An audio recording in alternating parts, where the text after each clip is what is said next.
अगर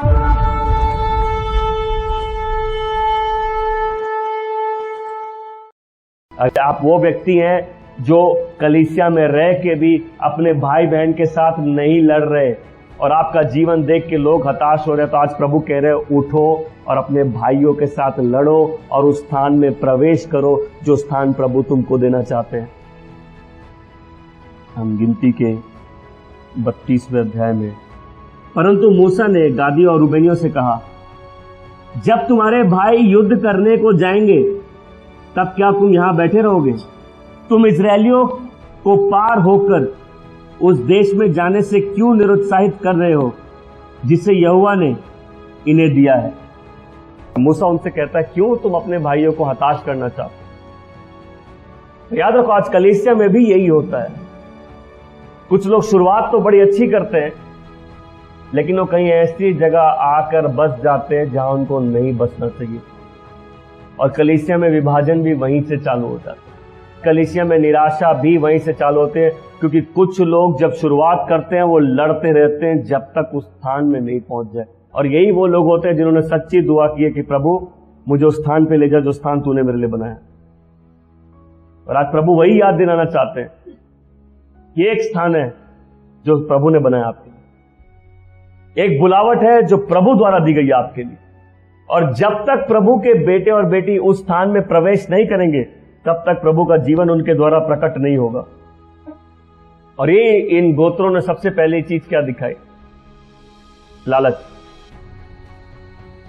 लालच वो करने का जो ये चाहते हैं और वो भूल जाने का जो परमेश्वर चाहते हैं। अगर यीशु मसीह कहते हैं द्वार खुल गया है, तो द्वार में कौन प्रवेश करेगा? वही जिसे यीशु मसीह चाहते हैं, वही जो यीशु मसीह के पीछे चल रहा है। तो अगर परमेश्वर ने हमको बुलाया और वो चाहते एक स्थान में हम प्रवेश करें, तो कौन करेगा? वही व्यक्ति करेगा जो परमेश्वर का जन। इन्होंने उस जगह को देखा, ये जगह उनको बहुत पसंद आई, उनकी जरूरतें पूरी हो रही हैं, उनके भेड़ बकरी चर रहे हैं, उन्हें लगा ये बड़ा हरा भरा स्थान है, हम यहां रह सकते हैं। और कई लोग अपनी जरूरत के अनुसार ठहर जाते।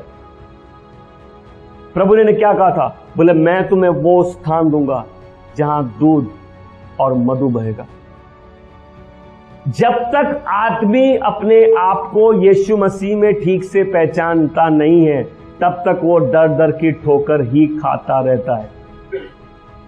जिस दिन मसीह में हमको हमारी पहचान ठीक से मिल जाती है, जिस दिन हम परमेश्वर के परिपक्व बेटे या बेटी जैसे बन जाते हैं, उस दिन सब कुछ हमारा ही हो जाता है। और यही देखेंगे आप इन दो गोत्रों में क्या था? दुनियादारी।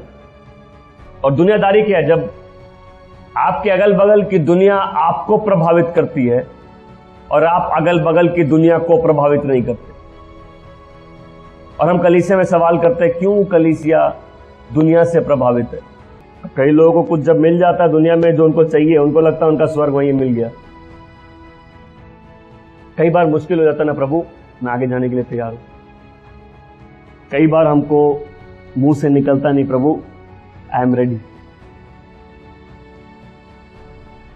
कई बार प्रभु और ताकत नहीं है और आगे नहीं जा पा रहे। मेरे आंखों के सामने मैंने कुछ लोगों को कॉम्प्रोमाइज करते देखा। उनकी तकलीफें आई, कुछ लोगों ने कॉम्प्रोमाइज कर लिया, वो वहीं ठहर गए, वहीं बस गए जहां उनको लगा सहूलियत थी। लेकिन मैंने कुछ लोगों को उसके बावजूद भी संघर्ष करते देखा। क्या यहाँ कोई है जो बोलेगा प्रभु मैं तैयार हूं, मैं तब तक नहीं रुकूंगा जब तक मैं वहां नहीं पहुंच जाऊं जहां आप चाहते हैं मैं पहुंच। प्रभु मैं तैयार हूं लड़ने के लिए। प्रभु बहुत मुश्किल है लेकिन मैं आगे जाने के लिए तैयार हूं। प्रभु जैसा मैंने सोचा था वैसे चीजें नहीं हुई, लेकिन मैं आगे बढ़ने के लिए तैयार।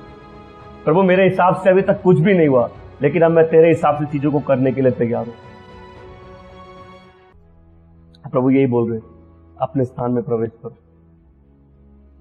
प्रभु ने तुमको लेके इसीलिए आया ताकि तुम उस स्थान में प्रवेश करके मेरे बेटे या बेटी के रूप में चमक सको, मेरे दास और मेरे दासी के रूप में चमक सको। क्या हम दूसरों को देख के अपना जीवन बिताएंगे कि प्रभु हम हमारी जैसे अगुवाई कर रहे हैं उस हिसाब से हम आगे बढ़ेंगे? क्या आज कोई बोलेगा प्रभु मैं तैयार हूं,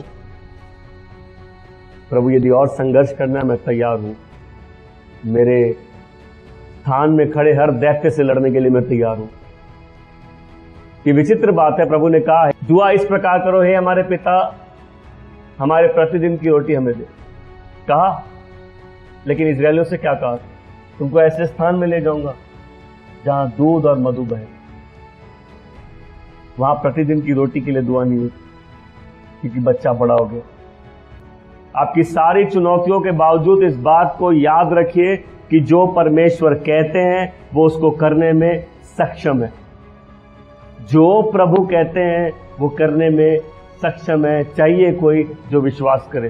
क्या आज कोई अपना पूरा भार डाल सकता, बोलता प्रभु मैं तैयार हूं, मैं यहां तक आया हूं, यहां ठहरने के लिए नहीं, मेरे को आगे बढ़ना है, मुझे उस स्थान में प्रवेश करना है जिस स्थान के लिए तूने मुझे बुलाया है, मैं उससे पहले कहीं भी नहीं रुकूंगा।